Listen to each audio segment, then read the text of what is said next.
மாதத்தில் நடைபெறக்கூடிய அனாச்சாரங்களும் சடங்குகளும். இன்று முஸ்லிம்களில் பல பேர் இந்த மாதத்தில் அல்லாஹும் அவனது தூதரும் போதிக்காத நேர்வழி பெற்ற நபித்தோழர்கள் செய்யாத சடங்குகளை எல்லாம் செய்கின்றனர்.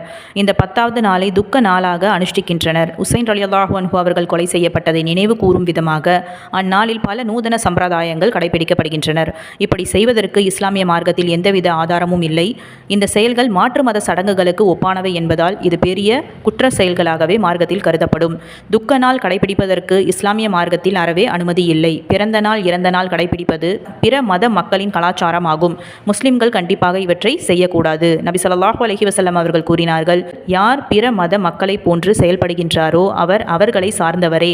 இறந்தவர்களுக்காக 3 நாட்களுக்கு மேல் துக்கத்தை கடைபிடிக்க கூடாது என நபி ஸல்லல்லாஹு அலைஹி வஸல்லம் அவர்களால் நாங்கள் தடுக்கப்பட்டிருக்கின்றோம். ஆனால் கணவன் இறந்துவிட்டால் மனைவி மட்டும் 4 மாதம் 10 நாட்கள் துக்கம் அனுசரிப்பாள்.